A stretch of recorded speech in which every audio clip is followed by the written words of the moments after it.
Hello, all sentient beings, and welcome to Transmissions Alt Mode, where we talk about all news, comics, and media related to the... On this episode of Transmissions Alt Mode, the Beast Wars come to a close as we review the final issue of IDW's ongoing series. We also talk about the latest manga from Takara, and a new character is added to the Top War mobile game.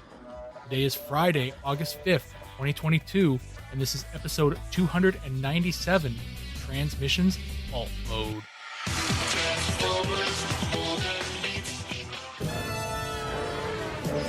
Welcome to Transmissions Alt Mode, the podcast that almost lost the Beast Wars.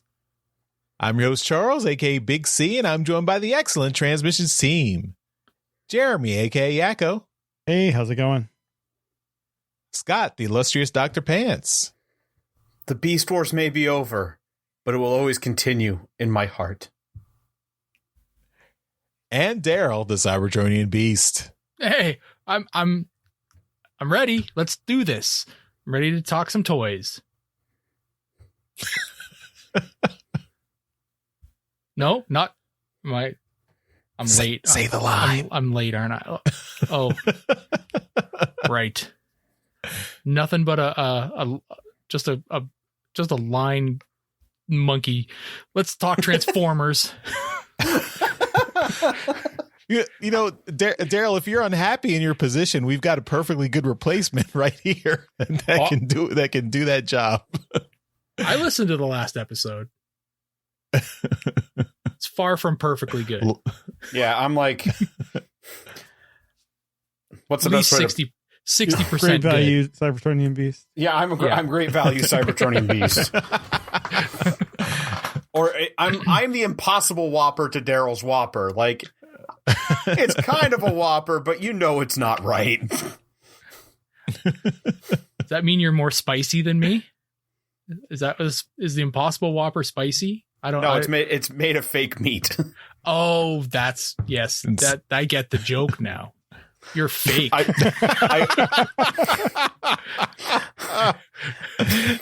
I am fake. You're a phony. Do you guys not have Burger Kings up in Canada? Yeah, we do. I okay. I thought it was the spicy one. What's the spicy Whopper? That was the Angry Whopper or the Southwest Whopper. The angry one. Yeah. The angry one had the red bun. The red. Okay. I don't know if we got the red bun. Yeah. I think we got the one with the black bun for a bit, but I don't, that was a weird one. It made everything, What did the show even turn into? Hey, if this were video game talk, I'd be saying that. Let's move on. We have a sad piece of news to talk about. Stage and screen veteran Jared Barclay passed away this past week at the age of 91. Very long life, and this individual was known to the Transformers fandom as the voice of Cerebros and both heads of Sinner Twin in the later episodes of G1. So our thoughts go to Mr. Barclay's family, and these voice actors. If you ever had a chance to meet them, they it's unfortunate, but it G1 was a long time ago, and these voice actors are getting older. So if you go to a convention, say hello to these guys, because they are getting older.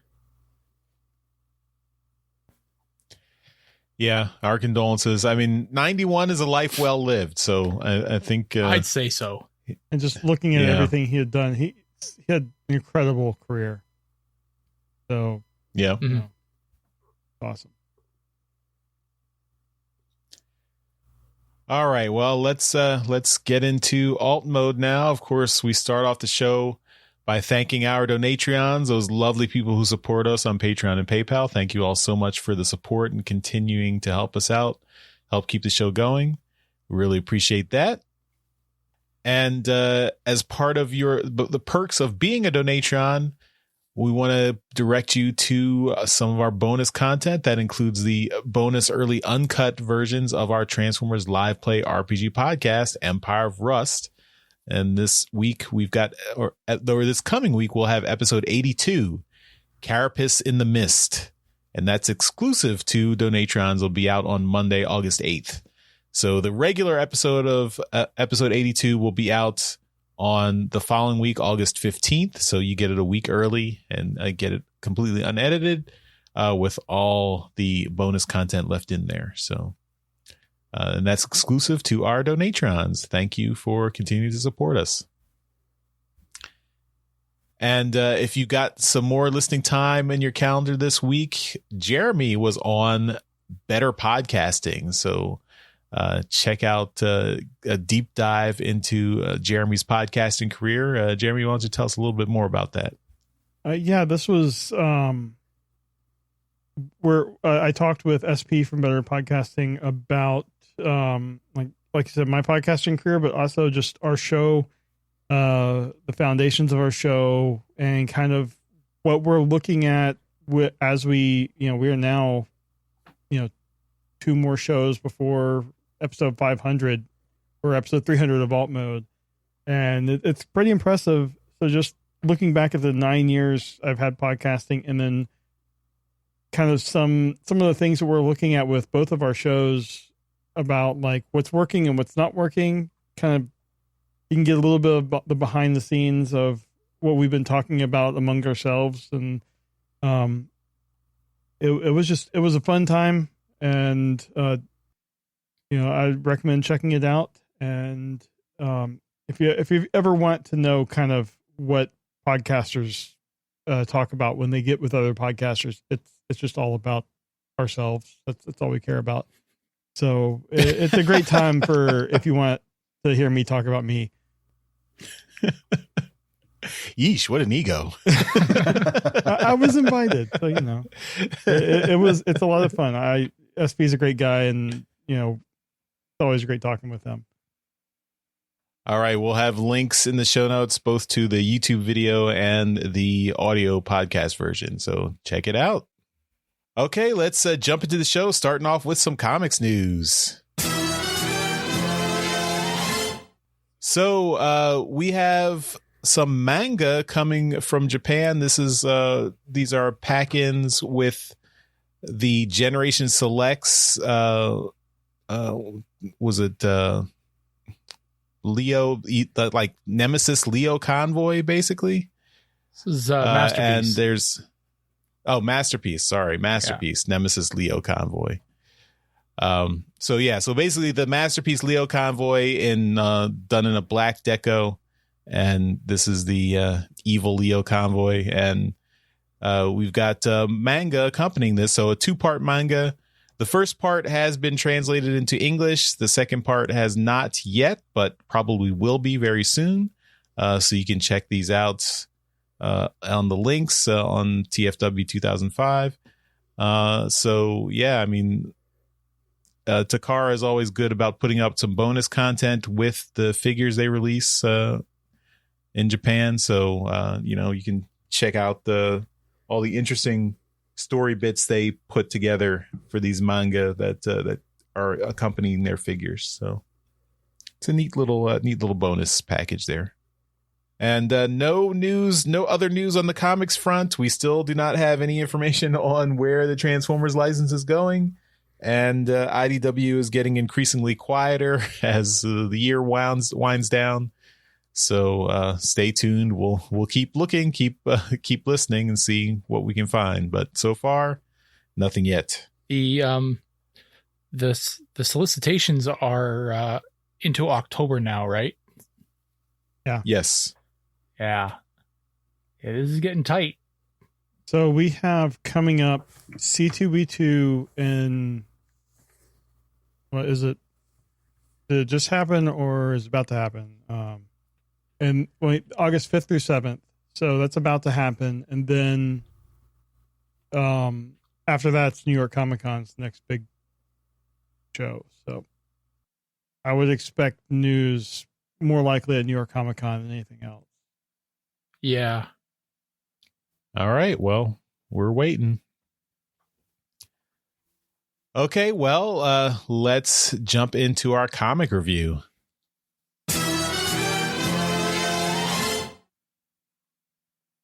All right. Well, Dr. Pants is here, so that means that it's Beast Wars time, and Yay. Unfortunately, this is the last issue of Beast Wars. So I am sorry, Dr. Pants. This is your last episode. What? Yay! Oh, just kidding. You can't. Did Daryl just say yay? I'm hoping he meant yay to the fact that it was the last Beast Wars episode and not to my last episode. But then again, you never know. Take it however you feel. Yeah. Well, I only the get rest one of us vote love here. you, so we're not getting rid of you that easy. You know. Oh, okay, But- good. Sadly, this is the last issue of IDW's Beast Wars series, which I believe, on the whole, we all loved. So let's get into this book. We have 3 covers here. The first cover is Megatron with the shadow of the Vok behind him. This is by John Yerkaba. Cover B shows the Vok over a fallen bot, and this is by Andrea Bell. And the retailer incentive has Cheetor transforming by Kelly Ding, and the wiki said this is reminiscent of Animorphs. I'm not super familiar with that, but looking at some pictures, I can see where the. Well, you need to get familiar. Yeah, you do. Yeah. Okay. It's Anyway, it's an experience. You don't remember Pan. the Rachel from back in the day? The Rachel figure? Oh yeah, I remember that. Oh yeah. It's an Animorph. I had blocked it out.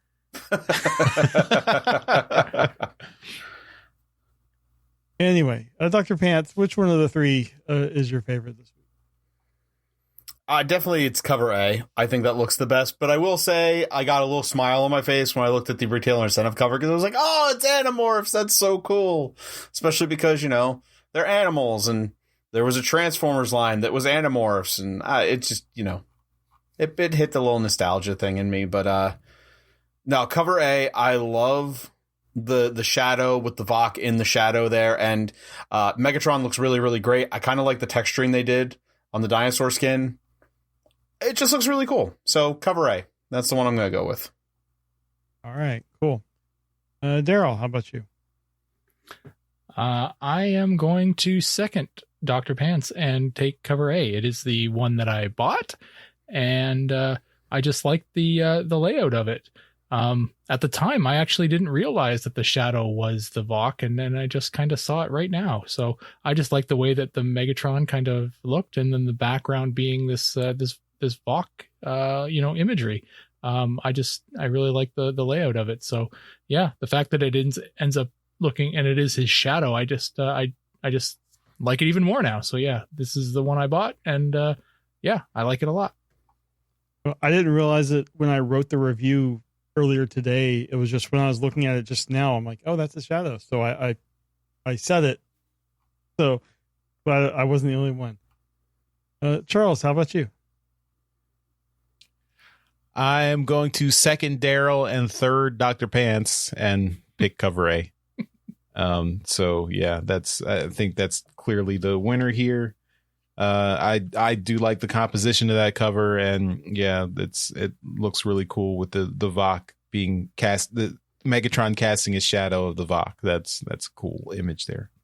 So yeah, very nice. Cool. Well, I think I will make it unanimous then, and choose cover A as well. I think. I kind of am sad that we didn't get like a Josh Burcham or Winston Chan cover to wrap up the series, but they were under time constraints probably. But this is a good one. Definitely plays into what happens in the show or in the issue. All right, well, let's get into the story itself. This is written by Eric Burnham, art by Josh Burcham, letters by Jake M. Wood, assistant editor Riley Farmer, editor is Jasmine Joyner, and supervising editor is David Marriott. It begins as Rhinox's systems are rebooting, and he's coming to after Tarantulas' stun blast from last issue. Dinobot helps him and brings him up to speed on the battle that is laying out before them.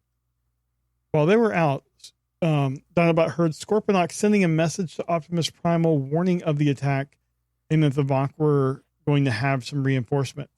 And these reinforcements ended up being every other protoform that had survived landing on the planet. Near them, Optimus Primal is battling Tigatron while he's trying to talk Tigatron into stopping this war. Elsewhere, Cheetor and Black Arachnia are working together, and they defeat Razor Claw and Insecticon. However, they realize that even though it's a small victory, the numbers here are not in their favor. Inside the Axelon, Rat Trap and Waspinator have the ship's engines and weapons working, but Rat Trap delays taking off as he explains to Waspinator that the Vok are scared of unspaced technologies like the transwarp drive. So he's doing what he does by making things work the way they're not supposed to and tying the transwarp drive into the weapon system. Back outside, Scold is facing off against some of the Vok-controlled bots and gets stunned by the zombie pterosaur. Rhinox is nearby and sees this. He quickly rams Pterosaur with his beast mode to get him away, and then before unloading his Gatling guns onto Pterosaur, he lets Scold know about rebooting her systems to get rid of the stun effect. In the air, Nyx is trying to take out both Jetstorm and Air Razor, but is only successful in downing Jetstorm because while his back is turned, Air Razor surprises and takes Nyx down. Below them, Primal and Megatron are trading insults with each other while continuing their own battles against the Vok children. Standing on top of the dark side, watching all of this, Tarantulas is celebrating this carnage, and as he's gloating, sneaking behind him, Black Arachnia tries to take him out. However, she's unsuccessful as they both hear a voice that is unknown to Black Arachnia, but all too known by Tarantulas, and he runs off, laughing that the Vok have finally arrived. Now visible to everyone, the Vok express their displeasure and intent to wipe out the entire planet and start over. This startles the bots that had been fighting for them, and Megatron demands that the Vok fight on even terms. However, they're done with this experiment, and they blast the Cybertronians with an energy to stun them while preparing their weapon to sterilize their planet.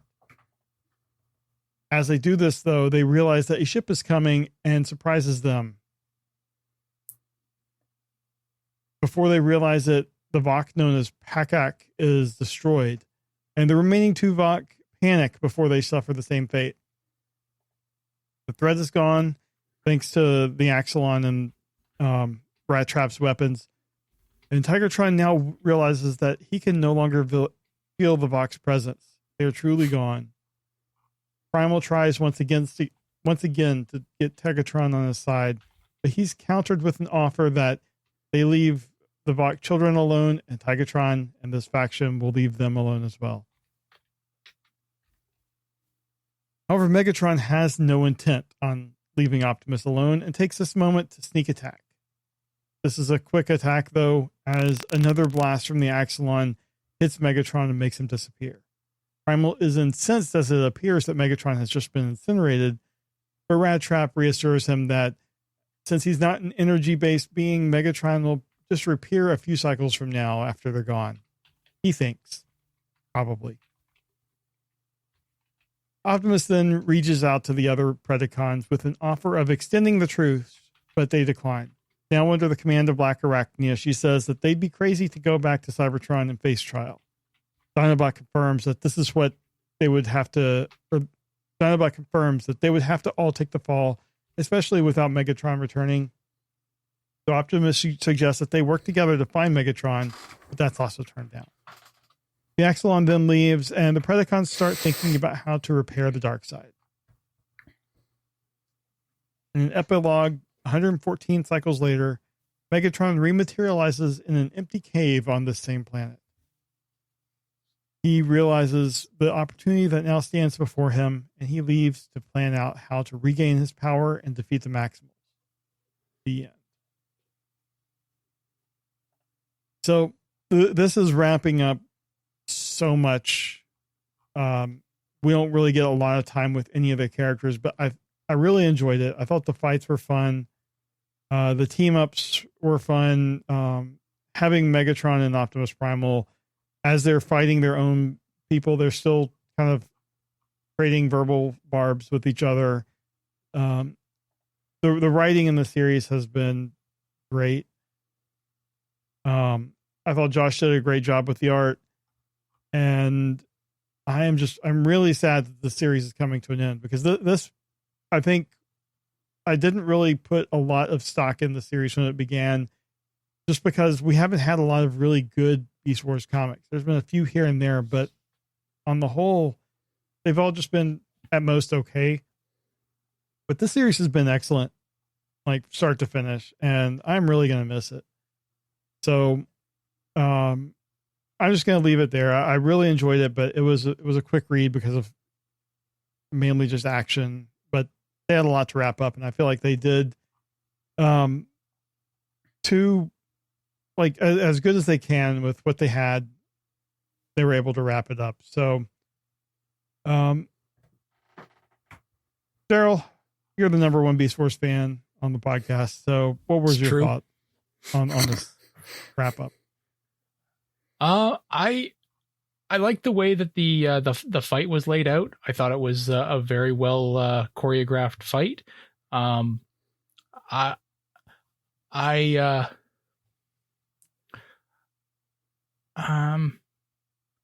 thought that the way they dispatched the Vok was, it was extremely fast.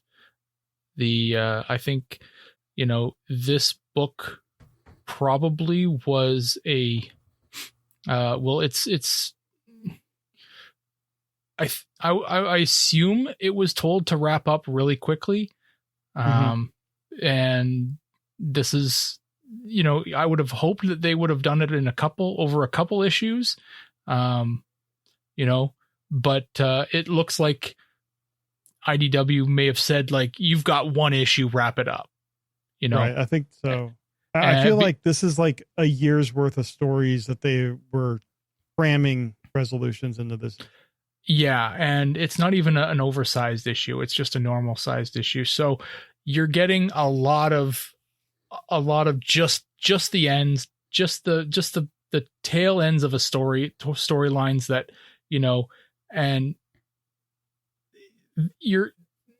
Josh is doing a really good job to kind of, to put the art to it, and Eric is writing as best as he can to kind of put it all together, but it's clunky. It doesn't flow very well.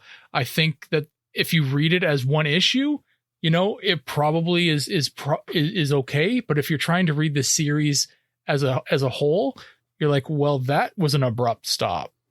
But yeah, it's definitely, I think they could have probably prolonged this ending over at least one more issue. Like, come on, just spread it out just a little bit. Like the Vok were established as this unbeatable force on the planet, and like fucking Rat Trap did it. Like, hey, Rat Trap and Waspinator. Oh, sorry, Waspinator and Rat Trap did it. Like, I mean, sure, I didn't watch the show like, a lot, but that seems a little BS that those two knuckleheads were able to come up with the idea to put this. Like, I mean, come on, Rhinox, sure, but Rat Trap and Waspinator were the ones that come up with the idea. Whatever. Waspinator has 2 degrees in astrophysics. Yeah. Okay. Sure. I feel like they were like, okay, well, the characters are in these places now. We have to get from A to B. So this is what has to happen. Yeah. And that's exactly what I think happened. So it's not I have no problem with it if that was what they were told, and they did it. They did it as best as they could, and it works. It ends the issue. The one that I kind of feel the worst about is Scold. Mm-hmm. There's a huge amount of story potential for Scold coming face to face with fuck, the name just left me. What's his name? Pterosaur? Pterosaur. Yeah. Shit. That name just was right in my brain. And then I forgot it. So yeah. So the zombie body of Pterosaur and then Rhinox comes and boots it away, lets her know that she can reboot herself to be good. And then you don't see her until the very end of the book, when they're like, okay, you guys want to go truce? And then they're like, no, okay, we're going to leave. And then that's it. Scold gets no lines at the end. She's just seen with the group. You just get a question mark over her head when that's it. Waspinator thanks Rat Trap for the fruit. Yeah. It's a BS ending for Scold. Scold deserves better than that. There is a lot that you could do with Scold, and I don't want it to be clear, I don't blame Eric Burnham and Josh for not being able to do it. This was a story that they had to end, and it appears that though they were given one regular sized issue to do it, and they did it as best they could, right? Like, where the fuck did our Inferno come from? Like, he's just there, right? So he's one of the children of the Vok. He was another protoform pod. It's where all of these guys came from. It was just a protoform pod. That just but I mean, up. he must have been fighting in there, and he was in the background or something. He must have been there. I don't remember. So he's joining them now, I guess. There's a lot of questions that you could answer, or you could put more story to, that there's just no time for. The one part that I do give credit to Eric Burnham about is that it looks like he's paying attention to Neil deGrasse Tyson with his his podcast about space time and time travel and shit like that, because there's a little bit in here with Megatron about time travel, because when I listened to Neil deGrasse Tyson's podcast Star Talk, people ask him about, like, well, could you travel into the future? And what he always answers it with 2 points. He says, well, if you time travel into the future, your position is going to stay the same in the world, but the world's still going to move, right? So that is addressed here in Megatron's little speech to himself. He's like, yeah, well, I stayed in the same spot. Well, actually, it's the diagnostic computer in his body has addressed that. But yes, he's like, your body stayed in the same spot. It's the planet that rotated and put you in a different location. The second part of that, though, that Neil deGrasse Tyson talks about is that the planet still moves in its rotation around the sun, and would actually, he'd likely end up in outer space somewhere. So that's the part that is left out of this. So Megatron needed to end up on the planet somewhere. So what people generally don't know about time travel is that, you might be able to figure out time travel, but now you need to figure out location travel too. So, you need to figure out where you're going to end up when you actually land. Figure out where everything else is going to be. Yeah, exactly. When you materialize, you need to be in the spot you want to be, because if they just put you in the time, then you're probably going to end up dead. So, yeah. But all in all, I like it. This was a bit of a clunky way to end it. They had a definite ending, and I really don't fault them for it. It was you can definitely see it was the best possible way to do it, and I'm fine with it. It was decent. All right, cool. Charles, how about you? So I generally agree with Daryl's points about how the issue felt rushed and didn't do a great job as a wrap up. I mean, and that's down to only giving them basically 20 pages to wrap everything up. So yeah, that's disappointing. Like I wonder why they couldn't just give them a double issue, or give them a couple more issues to kind of make things a little bit more tidy.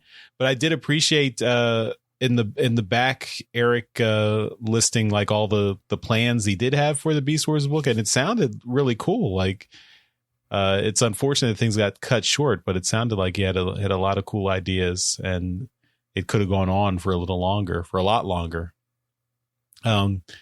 I still love Josh's art, Josh Burcham on this book. I'm really happy he got to be the main artist on a book here, and I think he did a great job with Beast Wars. I'm glad they gave him also a little a farewell letter in the back of the book too, so that was nice that he got to give a little shout out. And really appreciate all the work they did for this series. I think this was a great Beast Wars comic, a great way to celebrate the 25th anniversary of Beast Wars, to have this comic. And it's just sad that we didn't get to see it continue. I think that for the story, I do think what this comic did do well is it did kind of wrap up this storyline with the Vok, like in terms of the whole, like, even though they got truncated quite a bit, it was nice to to have this big battle be the finale for this issue and for the series, and have get all these Beast Wars characters introduced, and leave it open ended. So if you want to write your own fanfic to continue the story, have at it. It's a nice open ended ending here, where you've got the opportunity to take things in whatever direction you like. And so that's always appreciated, that it launches any fanfics that other people can think about and explore, and it's separate from the original Beast Wars story, but just kind of an alternate version of that. So thank you, and we appreciate you, Eric Burnham, Josh Burcham, Winston Chang, Winston Chan. Look, I forget. Sorry, the colorist is escaping me, but the colorist as well. Sid Van Blue. Yeah, Sid Van Blue. And all the folks who worked on these comics. I hope that whoever gets a license after Transformers maybe thinks about doing a Beast Wars comic, and maybe taps Eric on the shoulder and gets the band back together. But at the very least, I want to see Scold and Nyx show up in something in the future, because they're a great addition. Yeah, hope maybe they'll get toys at some point, and that's the path to Transformers immortality. So yeah. All right, Dr. Pants. I mean, this has been one of your highlights, I'm sure, covering this series. So what do you think of this final issue? I mean, I'm going to agree with Daryl. It feels a little rushed, but given how things were going down, I can't be upset with how it ended, because we get this big epic battle. We get a lot of character interactions that kind of show how these characters have evolved over the series, albeit a short series, but they've had some good story evolution and some good character development, and I love it. This is such a fan servicey issue, and I love it, because I keep going back, looking through the panels and looking for all these characters that they don't even name drop, but they're there. And I'm like, oh man, these are characters that were never in the show, but I had the toys for. And now it's like, oh, these are some of my favorite characters who weren't characters, but they are now. Like Wolffang's in there. My boy Cyber Shark is on that big splash page, right in the middle. And Spitter's dead on the ground. Retrax is right in front. Armadillo and Snarl are there. Just seeing all these characters who I had toys of that never had any screen time. It's this is so cool, and I love it. And the attention to detail on some of the things is nuts. When Black Arachnia wraps up Razor Claw, they even put in the black spot where his rub sign is on the toy. That's not necessary, but that's still cool, and it's really fan servicey. Or when the Vok talk about oh yeah, we put a weapon in the island. Well, I wanted to put it in the moon. You always want to put it in the moon. Why do we have to put it in the moon? And it's funny. And I loved Rhinox coming back and helping Skuld. Skuld having a tear in her eye when she says, just make it fast. I want Skuld was a standout character. I mean, we all said it. I want more Skuld. That is the biggest disservice to this series ending, is there's not going to be any more Skuld. I hope she comes back in some way. Nyx was a cool character, but Skuld had such a good storyline going through this. I love it. I love Rat Trap and Waspinator working together. I love the fact that this series made Waspinator not a joke. He was a joke. but he had a purpose. He was smart. He did some cool things. I could just go on and on, but it's really, really, really cool in a lot of ways. It just sucks that it wrapped up as quick as it did.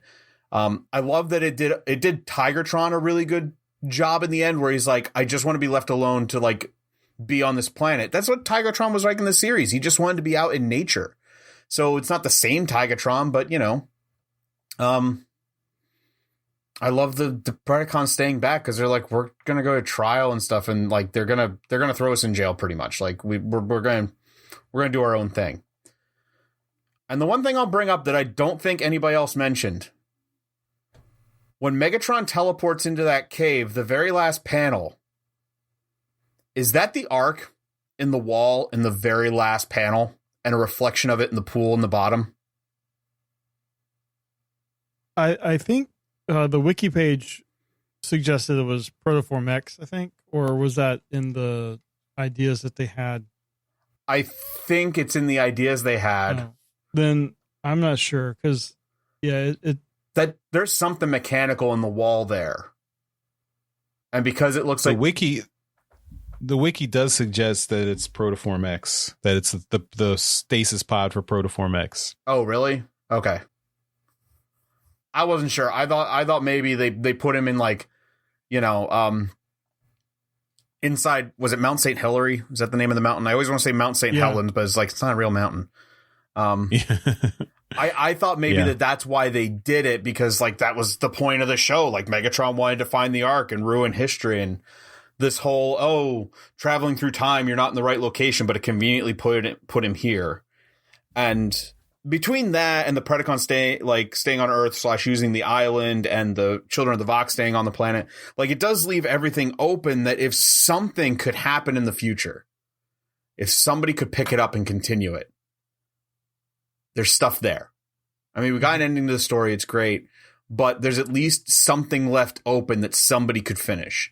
I mean, Regeneration 1 happened, and it wasn't the same, company technically, because it was IDW did Regeneration 1. They continued the Marvel comics?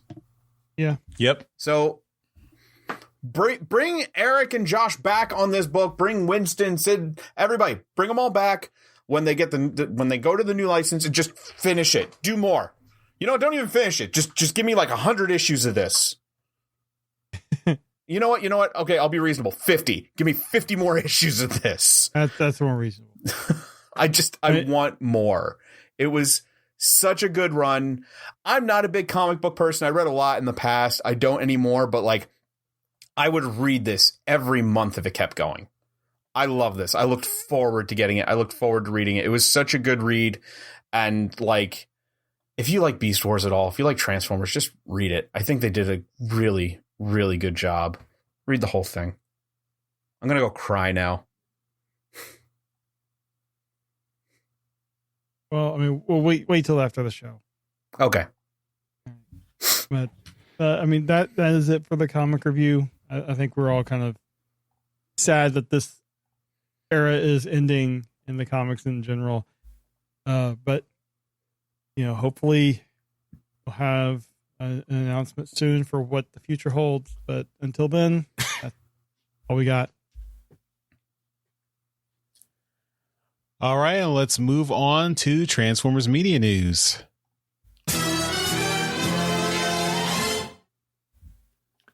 All right, in media news this week, we have got a couple things to talk about. The first one is a new Transformers print, and this is of G1 Optimus Prime. It is available in a few different styles, I guess, but it is done by artist Luke Preece, and it is available in foil, just a regular art, and then a Nemesis Prime edition. So it looks pretty good. He's beaten up pretty good, but he looks pretty badass actually. I'd never actually heard of this artist before, but I like their work. So it's pretty reasonable too. I've been trying to find it here. I haven't been able to find it yet. The link in there at the end, pre-orders are live right now. Yeah. Okay. That takes you right there. The foil is only $68, and the other two are $55. Oh, okay, cool. Very cool. Yeah. I went through the first link. Missed it. Right on. So yeah, that's pretty cool. They're nice prints. They're huge. They're 18 by 24. So yeah, pretty big. But the foil one, there's 120 of them hand numbered. And then the other two, the Optimus Prime regular and then the Nemesis Prime regular, there's only 50 of each. So if you're interested, get in on that. So they're pretty neat.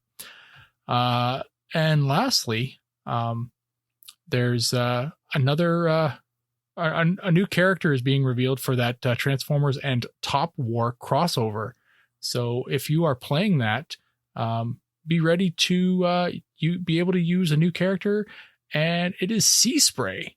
So if you're looking to add a new character to that game, it is Sea Spray from, I think it's Titan's Return is the mold that this is looks like it. So the one that had Sea Spray with the pizza box. So if you remember, we used to joke about him. Sea Spray came with this pizza box that was part of his his alt mode. It looks like that Sea Spray. Yeah. But it looks like a good mold, a little good design for Sea Spray, and he does transform. I haven't played this game, and is anybody, Dr. Pants, have you played this Top War and Transformers crossover game yet? Sadly, I'm not much of a mobile game player, so no, I have not tried this at all. Okay, Charles, I know you play a lot of mobile games. Not quite. I play real video games. Oh, there's a difference. Okay. Well, I mean, mobile games have become a hellscape of slot machines where you don't win any money. So I try to stay away from those. But yeah, I have not tried this, so I don't know anything about it. All right, 2 for 2. Jeremy. Yeah, I'm not a big I'm not a big mobile game player either, outside of Switch. I see. That's mobile. It is mobile. Yeah. Okay. Yep. All right. That's batting 1,000. Okay, cool. Yeah. All right. Well, we have not played this game. Maybe we'll have to we'll see who screws up next, and we will punish them by having them play this game. But no, it's it looks kind of fun. Maybe we'll try it. Maybe I'll have my daughter try it. I don't know. I was gonna say, get the kids to play it. I think we're too old for these mobile games. I think so. Jeez. But yeah, that's it. That's all we've got for media news this week. Just a couple little stories. All right, we'll move on to convention news. All right. At San Diego Comic-Con, Hasbro Pulse had we saw mini panels with like toy developers and stuff, but they had a video up with a panel they had with the one and only Peter Cullen. And who? The voice of like Eeyore. Oh, okay. I know him. Yeah. He went into a lot of the same stories we've heard before, but always good seeing him. He did talk about one time where he had a friend that had the same kind of truck that G1 Optimus Prime was, and took him for a ride out like on the guy's ranch, and apparently it goes a lot faster than he was expecting it to go. So that was fun. Also, if you ever wonder what people do when there are audio problems, you can clearly tell that they went to like cell phone, or I guess maybe it was a GoPro camera or something, audio, like for a good portion of this interview, it switches over. And I just personally, I had so much sympathy for the people doing the panel, but I'm like, this is why you have backup audio source, because something happened and like the audio just switches to like super low quality for a good portion of this video. The next thing we have here is Tfcon Chicago. We've got some announcements.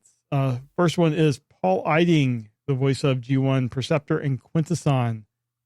This is October 21st through 23rd, 2022 in Chicago. So good to see a Paul Eiding return. And also at Tfcon Chicago, Ron Friedman, writer of the Transformers the movie. So good seeing him. I don't think I've met him before. I don't think I've been at any shows that he's been at, but he's been doing a few Transformers. He'll have a Q&A panel and autograph session. So good seeing both of them, and I expect we're going to be seeing a lot more TFCon Chicago announcements coming up. So that is all we got in convention news this week. Okay, and we will finish up the show with some feedback. All right. Well, starting off on a little website called Twitter. You may have heard of it. Where? We got got a couple of nice notes from stuff we've mentioned on the show. So Simon Lech, who is at NotCool82 on Twitter, he is the curator of the Sunbow Productions and Marvel Productions script storyboard archive, and we've been mentioning all the scripts and storyboards for Transformers episodes that have been going up in the last few weeks. And he says, thanks for the boost on volumes 5 and 6. Now that those are done and the Atlantis Arise storyboards are up, things are probably going to be quiet for the rest of the year. So here's a look back at everything brought to light in 2022. So he made a little video showing just all the scripts and storyboards of Transformers in the that's been going out this year, because there have been quite a few. So rounding out, a couple of several episodes of the G1 cartoon season 2 and season 3. So very cool. So thanks Simon for getting back and putting up that video on Twitter. It's cool. And we also got a note from friend of the show and awesome writer and artist Nick Roche. Oh, I don't think we need to read this comment. Yeah, I think we do need to read this comment. I think we do need to read this because I got some vindication, some much needed vindication from last episode. So last episode we reviewed Last Bot Standing #3, and we had a discussion about the first page of the issue where it shows several panels of characters passing down the box of information from Rodimus that he gave to these humanoids, aliens, passing it down through their generations. And I believe Daryl and Jeremy said that there were only 4 generations, and it was basically parent to child. There was no gaps in between. And I said that I think it was actually a span of many, many more generations, and these were just snapshots in between. And who was right? I was right. I asked Nick Roche on Twitter. He answered me. He said, yes, the generations are supposed to be very far apart, unspecified lengths of time, but definitely not consecutive. And so this is me gloating that I was right. But really, what does Nick know? He only wrote the book. Well, you're still wrong.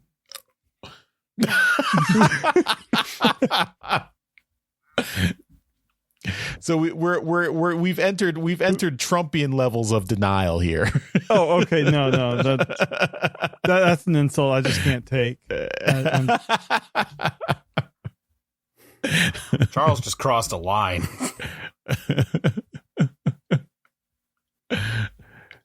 So yeah, so thank you, Nick, for clearing that up and clarifying that I was right. Appreciate it.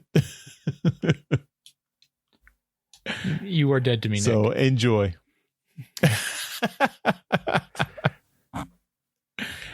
And of course, Daryl. And I like Daryl. Daryl's got the hustle. Is like, oh, by the way, Nick, when are you coming back on the show? So doors always open, Nick. That comment went unanswered. We'll have to follow up. Yeah. I still think he paid Nick off to say that. Yep. I was going to say maybe that's why Nick didn't comment. You immediately said, I think he paid Nick off. And then Daryl agreed. Yeah. I guess I'll have to ask him to come on the show. Yeah. He clearly likes you more than the rest of us. Well, every time he talks to him, it's accompanied by a 20.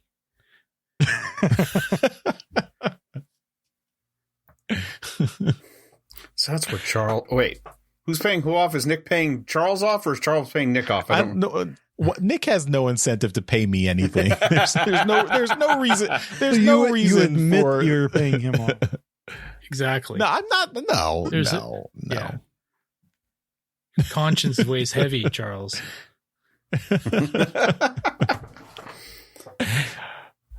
All right. Anyway, I was right. Let's move on. So we also got a comment on our website. So we do still have a website, transmissionspodcast.com, and all our episode posts go up there, and you can still leave comments there. I know that's kind of a dying art these days, but we did get a comment from Sean. And Sean says, hello all, and congratulations on yet another amazing podcast. I'm not usually a comic book reader, but your synopsis in the past few episodes of Last Bot Standing have intrigued me so much that I intend on visiting my local comic store to acquire the first 3 issues, and hopefully I can also buy the final issue 4 when it is released. Your recap of each book is detailed enough to give me a vibrant mental image of the overall story, while vague enough to compel me to seek out the comics to fill in any gaps. So thank you for introducing me to another entertaining facet of Transformers lore. So cool. Thanks. That is our goal thanks, with the Sean. summaries. We're trying not to give away everything.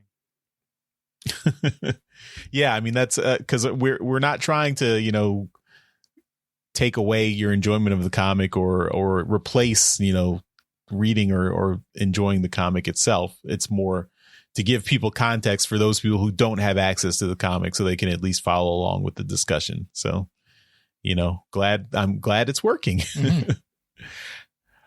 Sean also asked about, since we mentioned some guests for TF Nation, particularly Simon Furman, he also mentioned those similar guests are coming up for the BotCon 2022 show, and was asking, we should, mention what's going on with BotCon. So, without getting into, going into any long details, but I mean, we have in the past talked about we have a little bit of we're taking kind of a hands-off approach with BotCon this year, just with the revival of BotCon, and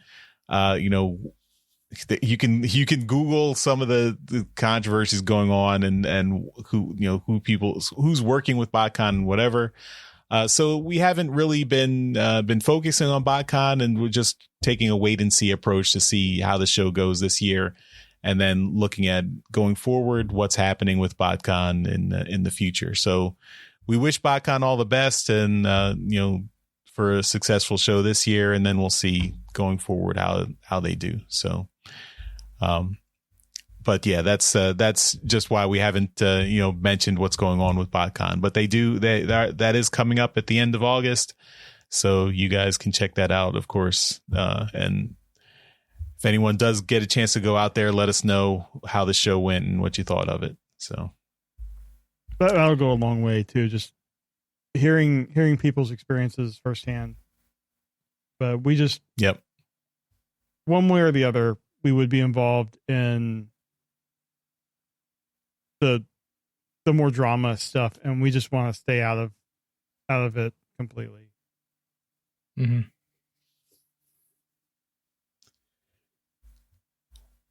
All right. Thanks, Sean, for writing in, and hope you keep listening. And let us know if you do get the comics. Let us know what you think of the comics. And I mean, if you have not been collecting Transformers comics, there are quite a bit out there and there are lots of good ones. We can recommend a bunch to you. So if you liked Last Bot Standing, Nick Roche, the writer there, he's also written. I mean, you can also check out Last Stand of the Wreckers. That's another series that Nick Roche wrote and drew the art for there too. That's a really seminal Transformers comics work. So yeah, Nick likes to check check that the out last of things. Yeah. Yeah. But hurry up because they're going to be harder to get in a few months.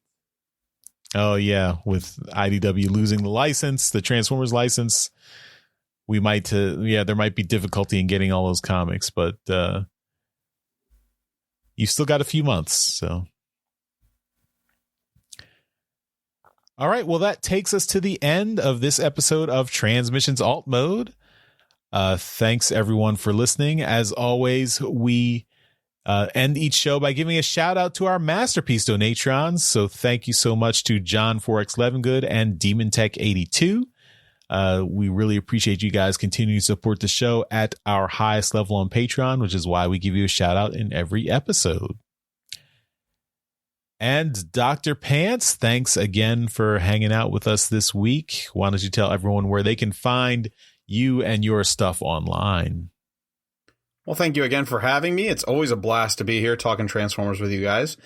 You can find me and my friends doing the Nerdstradamus thing at the Nerdstradamus YouTube channel. You can also go to nerdstradamus.com where you can find links to where we're at everywhere on there. We're pretty much Nerdstradamus everywhere on social media, so follow us there. But our main outlet is the YouTube channel. We post videos. We stream Wednesdays at 9, Fridays at 7. We've been a little lax on that lately, but life happens. We'll be getting back to that. And we're mostly a video game channel. So, come check us out. And if you want to just follow me, I'm Dr. Pants1412 on Twitter and TikTok. You can find me there talking about robots, liking robots, and, robots, because I love robots. That's what I do.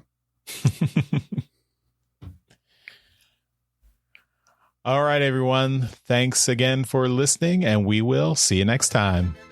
Bye-bye. Bye. See ya. Later. Thank you for listening to this episode of Transmissions. If you'd like to join the conversation, travel to our Discord channel at transmissionspodcast.com/Discord. Want some cool transmission swag? Feast your eyes on our transmissions gear at transmissionspodcast.com/shop. If you'd like to support our podcast, go to transmissionspodcast.com/support or tell your friends about our show. We'll see you next time.